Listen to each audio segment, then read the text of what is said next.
Umabot ng higit 10 pagdinig ang House Quad Committee para tukuyin ang koneksyon ng iligal na droga, iligal na pogo at extrajudicial killing sa nakaraang administrasyon. At ngayon tila malapit ng matuldukan ang punot dulo nito. Balikan natin ang naging sete ng mga pagbubulgar at pagbaliktad ng ilang tauhan. Tunghayan natin sa special report ni Simon Ong. Ilang linggo na ang nakalipas matapos maaresto si dating Pangulong Rodrigo Duterte. By virtue of the warrant of arrest issued by the ICC for crimes against humanity. Sir, you have the right to remain silent. You have the right for counsel of your choice. Anything you say may be used for and against you in a court of law. The ICC issued a warrant pursuant to Article 25(3)(a) of the statute for crimes against humanity and pursuant to Article 7(1)(a) of the same statute for murder committed in the Republic of the Philippines during the relevant period and as set forth in this warrant of arrest. Ilang araw na rin ang dumaan simula noong isinagawa ang unang hakbang para sa paglilitis ng International Criminal Court o ICC laban sa kanya. Yung Rodrigo Roa Duterte. Pero paano nga ba humantong sa sitwasyon nito ang kalagayan ng dating Pangulo? Ano ba ang koneksyon ng bawat anomalya ng dating administrasyon para umabot sa pagkakaaresto ni Duterte? Sino nga ba talaga ang dapat managot?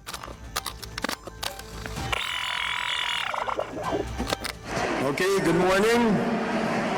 On behalf of Committee on Dangerous Drugs, the hearing is now called to order. On behalf of the Committee on Public Order, this Quadcom is hereby called to order. For the Committee of Human Rights, this hearing is now called to order. For the Committee on Public Accounts, the meeting is now called to order. Apat na komite ng House of Representatives ang nagsama-sama para magsagawa ng joint public hearing sa Villa de Bacolor Convention Center sa Pampanga noong August 16, 2024. Tinawag na House Quadcom, binubuo ng Committee on Dangerous Drugs na pinamumunuan ni Representative Robert Ace Barbers na siya ring lead chairperson ng 4-committee panel. Committee on Public Accounts sa pangunguna ni Representative Joseph Stephen Paduano. Committee on Public Order and Safety sa ilalim ni Representative Dan Fernandez. Committee on Human Rights sa pamumuno ni Representative Bienvenido Abante Jr. at Senior Deputy Speaker Representative Aurelio Dong Gonzales Jr. Kasama na rin ang iba't ibang miyembro ng Kamara. Ang Quadcom ang may komprehensibong investigasyon sa umano'y posibleng koneksyon sa pagitan ng iligal na Philippine Offshore Gambling Operators o POGO, iligal na droga, extrajudicial killings o EJK, at paglabag sa karapatang pantao sa ilalim ng madugong drug war ni former President Rodrigo Duterte.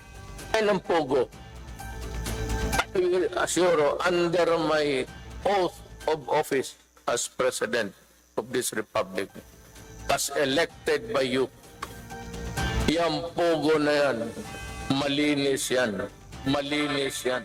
Isiniwalat sa pinakaunang pagdinig ang karimari-marim na sistema ng iligal na pogo sa bansa. May mga tinotorture, pinatay na tauhan umano ng pogo at scam hubs na nagsasagawa ng money laundering.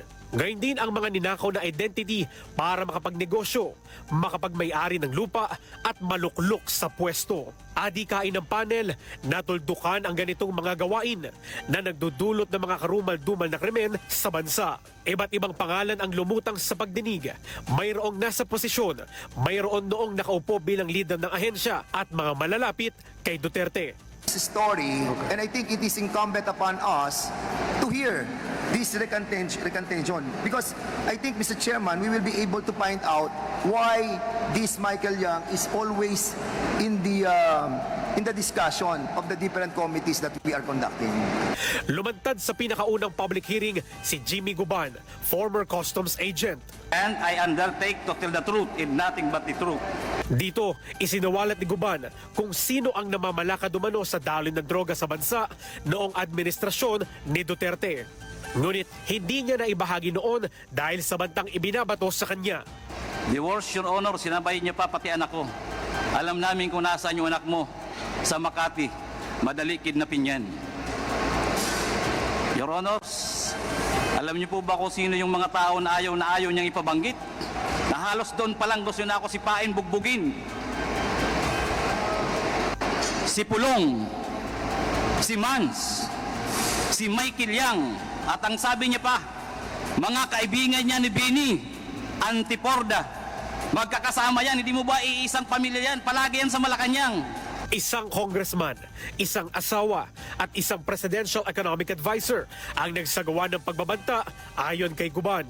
At lumipas ang ilang linggo, maraming usapin tungkol sa pamamalakad ng ilegal na bogo ang naungkat kaugnay sa Lucky South 99 sa Pampanga at sa Tarlac.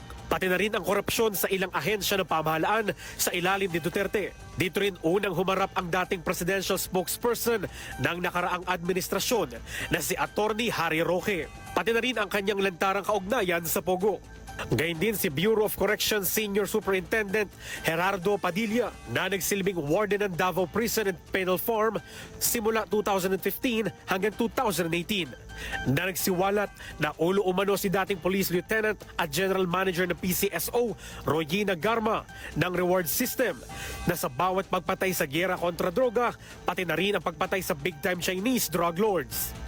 At nang patok sa pagdinig na si Catherine Cassandra Casiliong na isa umanong incorporator at may koneksyon sa Whirlwind Corporation at Lucky South 99.